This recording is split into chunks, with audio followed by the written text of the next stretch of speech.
Now turned red on this side. I guess that's good. It's either that or it's angry. Welcome. Yeah, cool. Welcome. Hopefully you're here to talk about burnout, because if not, I don't know why you're here. But you want to introduce yourself? I'm not actually. I'm going to introduce my friend Bob. I'll introduce myself later, but Bob, I think it's important to share Bob's story and the experience that we had together. So Bob isn't his real name, and I've changed his name. I've changed some of the details of the story to protect his privacy. But we've talked, and he said he was okay. It was okay for me to use his story. So Bob and I worked together a few jobs back.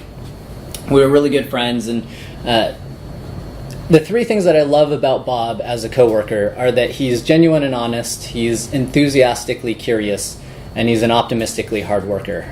And I think this is a great combination because, when Bob says to you, "How's it going?" he doesn't mean like just hello. He means like, actually, how are you doing? What are you working on? Tell me about what's going on in your life. And I think that's fantastic. Excuse me. And so when it comes to actually working with Bob, this is like all of these traits together combine really well because Bob has this idea that no matter what the problem is, if we work together, we're all smart people, put our heads together, you can solve any problem. And because he's enthusiastically curious, it always means that he's looking for whatever the new technology is, not necessarily to go out and implement them because it's the hot new thing, but just because he's always learning about what's going on and what's new and how to think differently about problems. And so working with Bob was fantastic. We worked together for quite a while, but as time goes on, you end up moving away and having different jobs, and so we ended up moving to different cities. I lived in Portland, Oregon. He moved to Texas, and so as we kept in touch, Bob had this employer, his last employer, and I like to use this meme to describe them. They were, from my outside perspective, they were an out-of-touch tech company that was constantly pivoting. Like at one point, it was like an online store, and they were selling their product, and then they decided that they were going to become like sort of SaaS. They were like going to be the Netflix of their product, which I always say, if you describe your company in terms of like the other company of something, like that's generally a problem. It means you don't know what you're going for. But then they pivoted again, and they decided they were going to be like B2B and do other things. And from Bob's inside perspective, this generally meant that whatever he was working on, they ended up throwing away. They would have him, crunch and work all-nighters and work weekends to get something done, and then soon it would just be like whatever he did was not what they were doing anymore, and so it'd get thrown away. For example, Bob worked on a web performance project. He decreased the time that it took to go through the checkout process, ended up like netting them like millions more dollars in sales that year, only to be told like that's not what they do anymore because they didn't have an online checkout process that was the same. So that was really, really demoralizing for him. But it got even worse because as I mentioned, Bob lived in Texas. The company was based here in Silicon Valley. And when they constantly were pivoting, there was this notion that Bob doesn't understand what we're doing. He's not a good worker. He can't be managed well remotely. So we're going to end remote work for him and move him to Silicon Valley, which is horrible because it's not like they were ending remote work for everybody, just for him. So Bob moved across the country, resettled in South Bay. And between the growing amounts of overtime that he was working to try to get stuff done and being in a new city and not having friends and missing all the stuff that he did have before, right? He used to be in a garage band with some friends, played music, was on the softball rec league. He didn't do any of that here. And so he just felt like super isolated and alone. And so Bob and I had kept in contact through most of this. And one day I noticed like on Twitter that he had tweeted out this thing that he called the CAP theorem of life. So the CAP theorem, for those who aren't technical or don't deal in distributed systems, but in distributed systems there's a theory called CAP, that you have consistency, availability, or partition tolerance, and you can only pick two. And that's just the way distributed systems work. And so he was like, there's a cap theorem for life that you could either have work success, family health, or physical health. And it wasn't just pick two, it was like, you can pick one. And I was like, that's super fucked up, right? Like, there's no reason why you shouldn't be able to be successful at work and be healthy and have a good family life. So that was like a total red flag for me, right? Because, it's that reaction of like, oh my God, especially for a guy that I knew was like, he was always the happy guy and enthusiastic and like, it was like we could solve any problem, and suddenly like life is a problem to him. So I ended up giving him a call, and it was pretty clear from the get-go on this call that Bob had taken something and he was not in his right mind. So he was pretty high on something. Burnout was destroying his relationships. Like he pretty much had no more relationships, and so he was self-medicating. And I didn't know what to do, right? Like, what the hell do you do in this situation? Particularly because I was in Portland, I'm on the call. Like, it's not like it could be like, stay where you're at, I'm coming over. But even at that, like, would that be safe, right? You hang up on someone, you take the 15 minutes to drive to their house, hopefully there's not traffic. Or even on the call, like, do you hang up and call a crisis line? Do you three-way them in? What do you do? And especially with drugs, like, the other option is do you call the cops, right? But as we all know, cops are very rarely trained for mental health incidents. They show up and they think a crime's going on, they pull their guns and someone dies. So I was totally unequipped and had absolutely no idea what to do. What am I equipped for? Take a quick break from the story. And unfortunately the purple is kind of light on this, but I'm a technical evangelist at Datadog, the t-shirt that I'm wearing. Which means that I get to travel around and speak at conferences. I get to help people solve technical issues. It's a super fun job. I'm also a nomad, so I've been living around the world for a year, traveling to different cities. I like flying around and being on planes. I also like whiskey. If you also like whiskey, but you find yourself self-medicating, seek out some help. And then the other thing that I do to relieve stress is I'm addicted to Pokemon Go, so I wander around. That's my friend code if anyone else plays. But I play Pokemon Go like all the time. I have a device I'm playing right now. Yeah. How many have you caught? I could look up my stats. That's totally a deviation from my talk, but Gotta catch them all. I mean, I'm only missing. Well, aside from the new Gen 4s that came out, I'm only missing one. And according to my stats, I have caught a whole 53,090 Pokemon over the course of the past 2 years. Respects. That said, a little bit about Datadog, and again, I apologize, it's hard to read because it's a little washed out, but Datadog is a SaaS-based monitoring platform. We do infrastructure and application metrics, APM, and log analytics. So we do operate at huge scales. We have many thousands of customers. Some of them are huge. You probably know them by name, like Airbnb, banks, things like that. We are hiring as well. So some of our jobs are remote friendly. Some of them are based in our New York office. But yeah, if you're interested in a job because you're working in a place and getting burnt out, come talk to me later. But anyway, back to the topic that I think is super important. I've called this talk Burnout Community Problem and Community Solution because, as we all know, being in the Drupal community, we are a really tight-knit community, which means that burnout is something that affects all of us, whether that's coworkers, whether that's people we engage with in the community through issues and projects, or whether that's just being community people and knowing each other. So I wanted to help others avoid the problem that I had of not knowing what to do.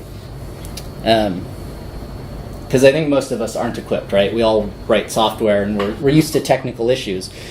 So a lot of people come up to me and they're like, well, is burnout really a problem, right? Is it a community problem?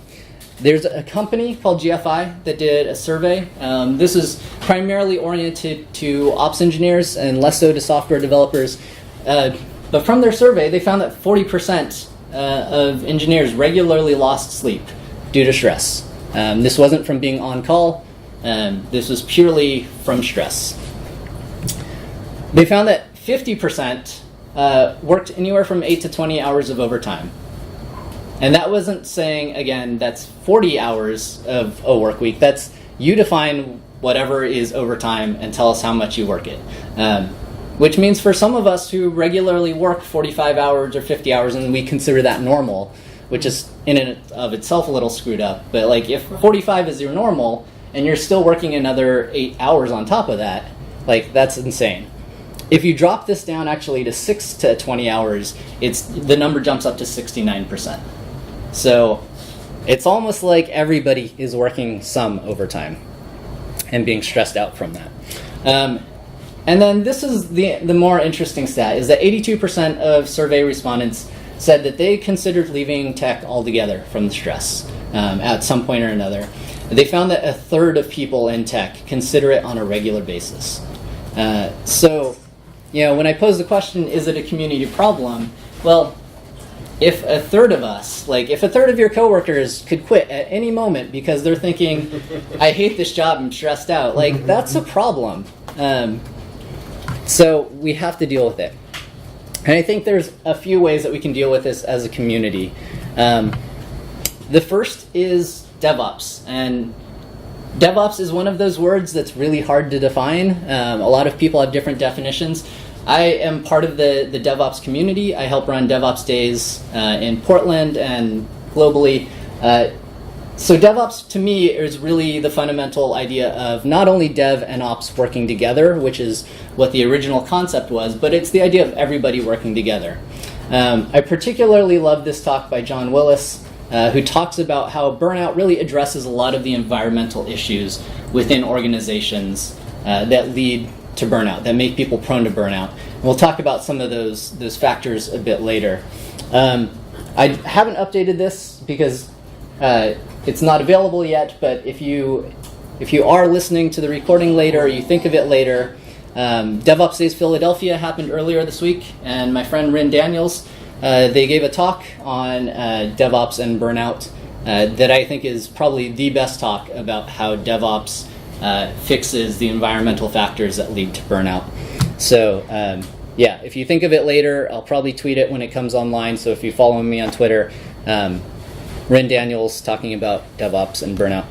Rin actually was one of the authors of the Effective DevOps book from O'Reilly, so they are highly an expert in this. The other great resource that I think is available, my friend Ken Mugrage, who is up in Seattle, works for ThoughtWorks, has a great talk that he's given about how to care for yourself, right? How to recognize patterns within yourself, things that you can do to help yourself out.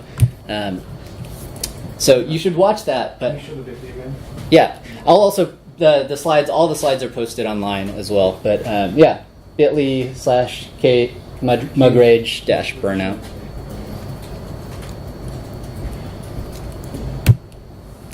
So Ken talks about the 6 mismatches that lead to burnout, and these are from Christina Maslach, who actually is a researcher, a professor.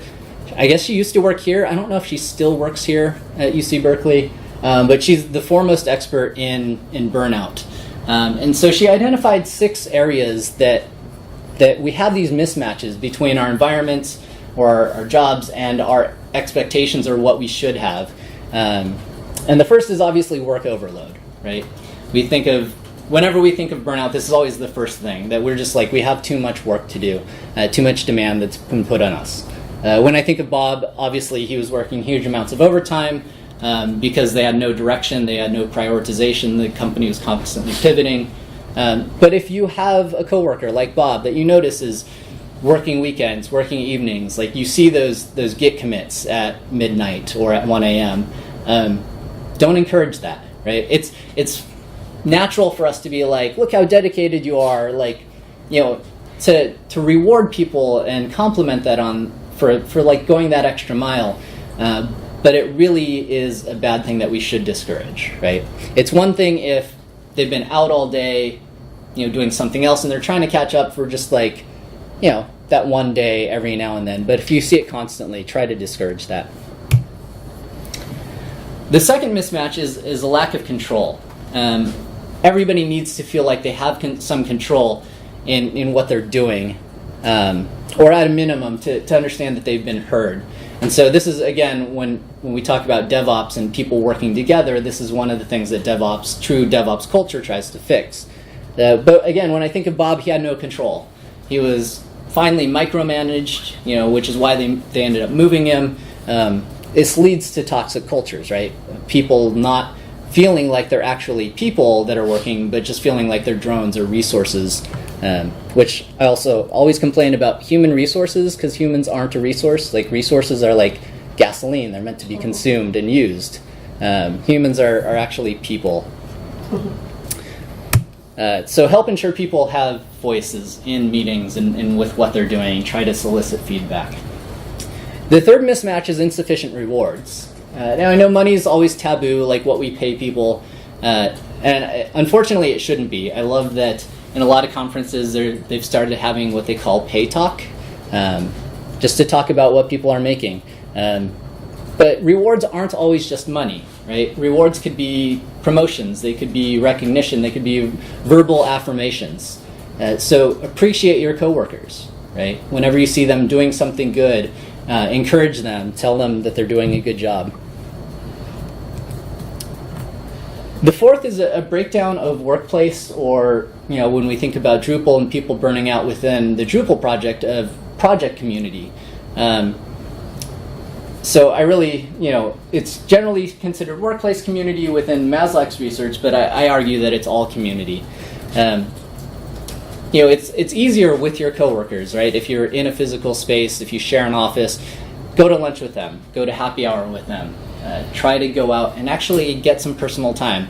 But even if you don't, at Datadog we have a bot in Slack called Donut AI. Donut AI actually is a service that we subscribe to. And all it does is you join the Donut channel, and every 2 weeks or whatever time period you set, it randomly matches you with somebody in the company and says, go have coffee together. And the great thing is at Datadog, you can expense that. So you can go out and expense coffee and a donut and hang out for 30 minutes or an hour with somebody. What's the name of the app again? Donut.ai, and it's Donut, DONUT. Period AI. The other thing that we do is I help lead for remote workers the remote happy hour. So we are a global company. We have people all over the world. So I try to rotate the time, but once a month I just set aside an hour and invite everybody that's on the remote email list and say, we're going to hang out for an hour, grab an time-appropriate beverage, and let's just spend time together. And so we'll end up meeting new people because we're growing quickly, but we'll have people joining for the first time. But other than that, we talk about all the regular things that your regular coworkers would talk about, around the water cooler, like what are they reading, what movies have they seen, just cool random stuff. So if you do have a bunch of people remote happy hour, you should totally do that. I am trying to convince the company that we should buy beverages and ship them, but at this point we have 150 people that are remote, so I don't know how we'll manage that. The fifth mismatch is an absence of fairness, right? When I think of Bob, it was really clear that he was being treated unfairly. He was forced to relocate here, and nobody else was. In fact, Bob often asked me, do you think they're singling me out? Do you think they're trying to force me to leave? And obviously, when we think of community solutions and what we should do with our teammates and our colleagues or people in the community, if you see injustice, say something. It's as simple as that, right? If you see somebody being targeted out, talk about it, bring it up. And then the sixth is a values conflict, right? I like to say, if you believe in gun control, don't work at the NRA. That's pretty obvious, but it doesn't have to be that big, right? Small things can add up. There are things like Bob improving the web performance and then being told that that's not important. It's obvious when you're in alignment, but you have to work towards those alignment. And if you find that you're constantly out of alignment, you have to ask what's going on with management, what's going on in the communication structures. Some friends of mine who work at Sensu, which is also a monitoring company, I like that they have essentially a 3-tier approach. Whenever anything gets proposed, or something that you have to do, like gets passed down from up above, like management or layers above you, your three options are: you can commit and agree, which is essentially like, I commit to doing this and I agree with what we're doing. You can commit and disagree, meaning you commit to doing it, but you don't agree with the actual motivations and what you're doing. Or you can non-commit and disagree, which is essentially saying that, like, I don't agree with this and I'm not doing it. And they make that very verbose. They make that very explicit in saying that, like, when something gets passed down, which is really cool because you set aside a little bit of time to make a note, right? To set that as a metric. So it's something that you can sort of keep track of. You don't necessarily have to always like mark that down in a logbook or anything, but it makes you take mental note every time you start having these non-commit and disagrees or commit and disagrees. And you can start gauging whether you've gotten off track or out of values alignment. The interesting thing about all of these is that Google did a study on successful teams. And Google's hypothesis was, in order to have a successful team, you needed to have a cross-functional team, right? You'd have a front-ender and a back-ender and a QA person and an ops engineer, and, you know, like Voltron, all these like mini robots come together and you have one giant robot that does everything because you have the right skills. And the interesting thing was that was completely wrong. What they found was that the things that actually mattered for a successful team was first psychological safety, that people should feel safe and comfortable with the people that they work with, but also dependability, structure, clarity, meaning, having impact.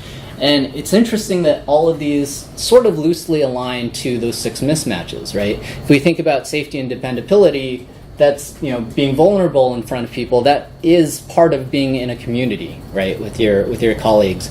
If you think about clarity and structure, there's fairness involved there, right? Like understanding what you're doing and whether you're doing a good job. So I found that was really interesting.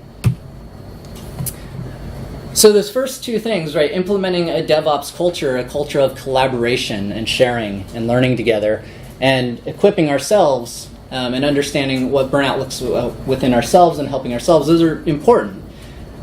But again, I think this is a community problem that we can fix. So how do we do that? Well, number one, we should get equipped, because a third of all Americans, according to stats, will know somebody or themselves experience burnout, which means that if one person on your team experiences burnout, which is highly likely, it affects all of your team. So the first thing that we need to do is to recognize it. Ken talked about this a little in his talk if you go and watch that, but Christina Maslach, who again came up with those 6 mismatches, came up with the MBI, the Maslach Burnout Inventory, which is essentially 3 things that she noticed happens for everybody that goes through burnout. The first is exhaustion, right? People are physically exhausted. The second is cynicism. You know, they become cynical about what they're doing. And the third is that they experience a loss of efficacy. They burnt out people feel like they're not doing a good job. So that's used as one of, you know, that's probably the most popular definition of what burnout is or how to recognize it. There's a separate study that was done called the SMBM, which is similar, but I particularly like it a little bit better because it's a little clearer. So they mentioned physical fatigue as the first one, which again is similar to the MBI. But they mentioned emotional exhaustion. So rather than cynicism, I particularly like emotional exhaustion because that's the way that I usually get. I don't necessarily get cynical. I don't get pessimistic. I just stop caring, right? I don't give a fuck, and I just sit there. And that's emotional exhaustion.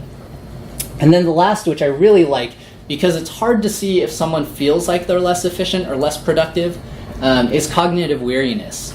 And so cognitive weariness is this idea that, you know, it's much easier if I ask you a question, like, hey Mike, what are you working on? And you're kind of in a daze and it takes you a while to like respond. That's much easier to recognize in our coworkers, right? When they're slow to respond to questions, they don't really have the right answers, they're not understanding us clearly. But I like to say that the best way that we can identify burnout is really just to be connected. Mm-hmm. So I have this friend, Frank, who has a rule that he calls the 3 a.m. friends rule. And 3 a.m. friends says that you should be able to list 3 friends who you could call at 3 a.m. to bail you out of a jam. And if you are, you're connected. And similarly, 3 friends, you should be able to name 3 friends that could easily call you at 3 a.m. to bail them out. And I always joke that it's not PagerDuty rotation for friendship, right? You don't set up on-call for friends. But it is the idea that like you should be connected enough with people that they feel comfortable to call you when they're having a problem or to be called. And so when you're connected, the great thing is you don't need either of these like scientific definitions for burnout. Is more generally you'll know. When you're connected with people, they'll often just tell you, right? Like you come into work and a colleague's just like, man, I'm burnt out. Like this morning, my colleague Dan was looking kind of tired, and we were joking around, and it's like, pinged him afterward on Slack. How are you doing? And to be honest, he's kind of exhausted because we just threw an event in London, and he was running a conference at the same time, and now he's gearing up to do another conference. So it's really obvious when you're connected to people. Now, when I say that you'll know, you could be completely wrong, and that's okay. Because one of the fun things is, like, it may not be, well, not fun things. One of the great things is the response is the same. One of the bad things, though, is it could be actually clinical depression. Burnout and depression are actually really similar. So similar, in fact, that they did a study. They took a bunch of teachers who were diagnosed with burnout, and they ran them through the actual clinical inventory for depression. And it turns out that the overlap was huge. 86% of people from the survey that were diagnosed for burnout met the clinical definition of depression. And in fact, that's what burnout used to be defined as, is depression at work. So even when you mix it up, though, the great thing is that the steps are the same. And the steps really are mental health first aid, which this sucks that it's washed out, but mentalhealthfirstaid.org is the website. Just like physical first aid, the idea is we should get trained to be able to help people who are going through a crisis, not to fix them, just to be able to step in, help them out for a little bit until they can get professional help, right? If you've ever taken physical first aid, like from the Red Cross, the idea is, you show up, you see someone that's choking or someone that's having problems, breathing, they drowned in a pool. Like, the first thing you do is to enter the situation and have someone call 911 or call 911 yourself, right? Before you get jumping into action. Because the idea, again, is you took first aid not because you wanted to ride in an ambulance all the time or become a doctor. Most of us that have taken first aid, it's because we know that we're going to be in a situation where we could help. And so the same thing with mental health first aid. They host classes all over the Bay Area. In fact, despite living up in Portland, it was much easier for me to fly down here to the Bay Area and take a class. So I took one up in the North Bay, and often they're free. So a bunch of the mental health first aid classes have gotten sponsorships from various hospitals, or various city governments have given them grants. So it's relatively easy. Even the ones that are paid aren't super expensive, at least here in the Bay Area. And it really just takes either a full day or you can go through a series of evenings. Now, if you were to take mental health first aid, one of the core things that you'll learn is ALGEE. So ALGEE is this koala because the program got started in Australia. But ALGEE is an acronym. It's the 5 steps that we need to take to whenever we're dealing with any mental health crisis, including burnout. The A, unfortunately, doesn't stand for ALGEE because they're not tech nerds with self-referential acronyms. But the A is for assess. Assess for risk of suicide or harm. And the best way to do this is simply just to ask, right? Again, if you're connected with people, they may tell you. But if you're connected also, it's not so scary to ask, to just say, hey, you're in a bad spot. Are you thinking of hurting yourself? Now, some people think, well, if I bring up suicide, if I say that word, suddenly they're going to be thinking about it. And that's a myth. It's totally okay to ask someone straight out, you're thinking of hurting yourself, or you're thinking of committing suicide. You're not going to plant the idea in their head, but asking will help you to gauge the situation. There's a ton of options here for the Bay Area of crisis lines that you can help if someone says yes. But the easiest actually is not to figure out what county you're in, to just call the national line because it works everywhere in the U.S. There's also it's an SMS or text line that you can send it to. So that makes it easy. Just do that. Of course, also if there's immediate threatening, life-threatening, or medically threatening emergencies, call 911. Tell them to send paramedics, maybe just not cops.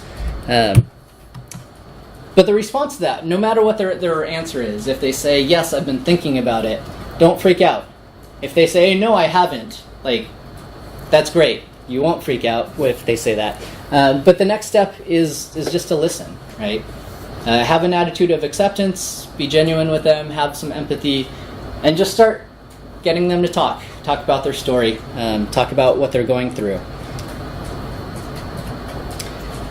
The G in ALGEE is to give reassurance and information. So what does reassurance mean? Well, it means that burnout is real. It's not in their heads.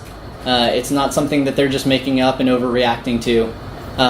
And most importantly, it's not their fault. Burnout is not a personal character flaw. It's not a personal deficiency. Burnout is a result of environmental issues. It's a result of those mismatches, these discrepancies between the situations and the environments that we're in and what we're experiencing and how we should be treated. So really, the G is to offer hope, right? And that leads to the first E, is to encourage appropriate professional help. So again, this could be calling some of those numbers if it's a crisis situation. But encourage the professional help could be just to see a doctor or a mental health professional.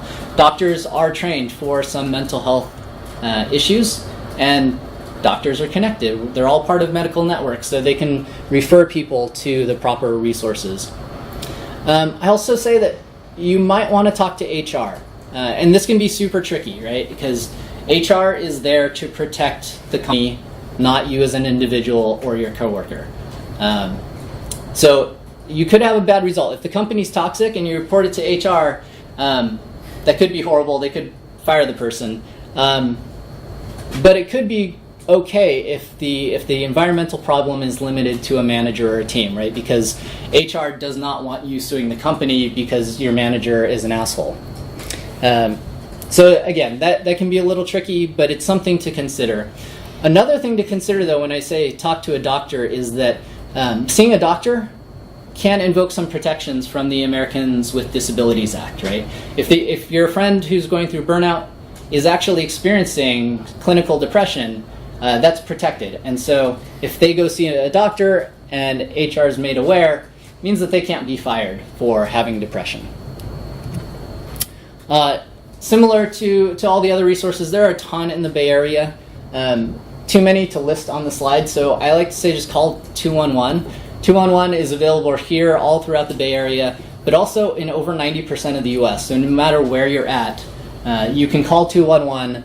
They'll find you resources. The great thing, too, is it's all connected. So like me, when I was up in Portland, if I'd called 211 and said, hey, I have a friend in the Bay Area who's having a crisis, who do we talk to? They have that information, and they can help out with that. OSMI, which is the Open Sourcing Mental Illness Project, has a bunch of great resources as well, professional resources. And then NAMI, which is the National Alliance on Mental Illness. So there's NAMI SF, there's NAMI East Bay. There's a bunch of various chapters around, but they all have fantastic resources. The final E is to encourage self-help or other support strategies. So the idea is you want to triage, again, ask them how they're doing, ask them if they're going to hurt themselves, listen, and then start moving them from professional resources to resources where they can start taking care of themselves again. Self-help, take regular breaks, right? Encourage your coworkers to go outside, take a walk, go out to lunch, maybe play some Pokemon Go. The other thing is to get exercise. Get out there, physically work yourself. It not only helps our muscles, it helps our brains. And then just generally draw better boundaries between work and non-work. Invest in hobbies, maybe not hobbies in open source, right? As much as we love open source, it can be another stressor, right? If you work all day on code and then you go home and work on code and you're not giving yourself a chance to relax and have space, that could be a problem. One of the other things to mention with self-help is not to encourage vacations. Vacations can be a nice break. They give you a chance to clear your head, think about next steps. But vacations is a weird thing because, as mentioned, burnt out people feel like they're less effective, less productive. If you see a colleague that's burnt out and you're like, hey, you know what you should do? Go take a vacation. You're essentially telling them, you know what, we can do fine without you. Why don't you go away? Which reinforces that lack of control and that lack of feeling connected.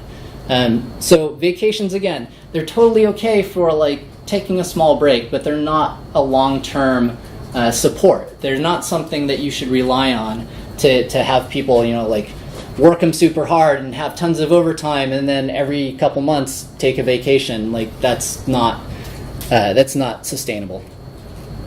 Some self-help resources, burnout.io is a good one. So again, kind of tech-oriented because we deal with this a lot in technology.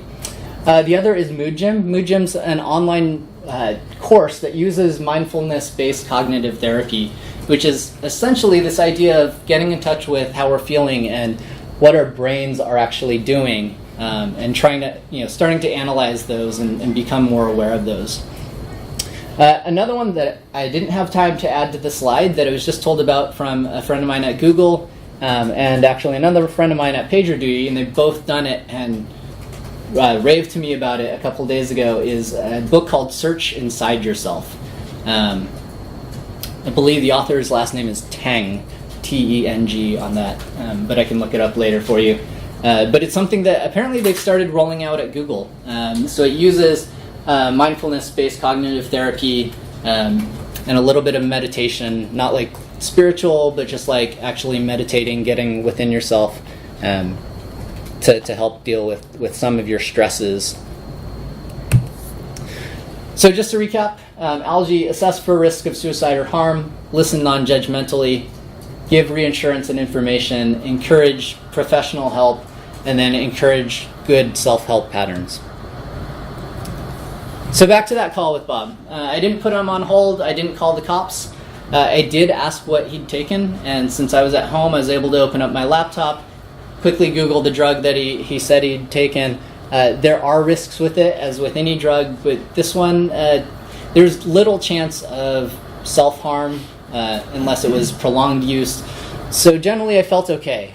He wasn't on the road, he was like pulled off to the side, and we just ended up talking. And I listened for about 2.5 hours. And I reminded him throughout, that obviously I'd called, I cared about him, that other people cared about him, that he wasn't as disconnected as he felt. And without knowing about it, I'd managed to do actually most of ALGEE. Right? The steps in ALGEE aren't rocket science. They're pretty straightforward. So we ended up talking again for a few hours until Bob seemed quite a bit more coherent. He was ready to sleep off the rest of it, and I knew he was going to be safe. I did manage to fly down a few weeks later and visit Bob. He was still completely burnt out, but he was doing better. Shortly after, the company laid him off, and he became one of those 82% of people that was like, maybe I should leave tech. Took him about a year to get a job. I'm happy to say that he's gotten a job. He's doing much better now after that year off, trying to figure out what was going on with his life, getting recentered, reconnecting with communities. He did get a job at Google, and he's super excited about working there. So that's awesome to see. So just to recap, community solutions. Number one, I know not all of you consider yourselves part of the DevOps community, but in actuality you are. You are part of organizations that should be working collaboratively, not only between devs and ops, but also with product managers and also with QA teams, everybody getting in alignment. Also, encourage self-assessment and action. Take care of yourselves, right? You can't help people if you yourself are burnt out. And then finally, equip yourself. Highly recommend that you take mental health first aid if you haven't. again, it's widely available in the Bay Area. There's classes going on constantly. Sometimes they're free. Usually, if they're not free, it's not too expensive. If cost is an issue, I always tell people, reach out to me. I'm happy to pay for your tuition fees if that's the issue. With that, I think we have a little bit of time for questions. So slides are available, bit.ly/badcamp-burnout. And note, I am not a mental health professional. I have taken mental health first aid training and done quite a bit of research, but so take my answers with a grain of salt. And if you do have questions afterward, if you're like, I can't remember what you said, or I want to dive into something, feel free to email me. I'm jason.yee@datadoghq.com, or I'm on Twitter as getbisect. What's the username? Thanks. Yeah. Getbisect. Cool. Yes. So in the context of the Drupal community or other open source communities, rather than someone who's experiencing burnout at their primary job, do you have any suggestions for things that the Drupal community should be doing to prevent burnout? Yeah, so I'm going to reiterate the question for the recording. The question is there anything that the Drupal community can be doing to prevent burnout within the community? And that one's tough, right? Because you interact with people in issue queues, and you have no idea of what their life is like outside of things, or sometimes you don't know where in the world they are. So when I say like, be cautious of 2 a.m. commits, it's easy to say that with your colleagues. It's harder to say that with a global community. I think one of the things that we really need to push for is getting more people at regional events like this, like BadCamp, to get face-to-face time, because it's much more clear when I'm showing up at meetups or I'm showing up at events. You can see physically if I'm happy or not, or if I look burned out. And you also get to know me as a person, right? So you get to know what my usual tone is like. So it makes that much easier to spot when someone's in an issue queue and you're like, okay, not only are they like not being polite about this, they're just being like a real jerk. You're like, okay, that's out of character, and then you can start to step in. So it is much harder to actually get as well connected to be able to notice these things within a community like Drupal that's dispersed as we are, but it's not impossible. It just takes that extra effort of again trying to get people face to face occasionally and get people better connected. That said, when it comes to the overwork part, there's not a whole lot that we can do. I'm not going to reject somebody's pull request just because I think they're working too much. I know one suggestion that's been made in the past in the Drupal community was just to let people gracefully step down from responsibilities they've taken on, volunteer responsibilities they've taken on. It's another real good thing. Just be aware of your reaction if somebody says, I'm not doing this anymore. It's like, okay, great. Are you still going to be involved? Are you taking some time off? What's going on?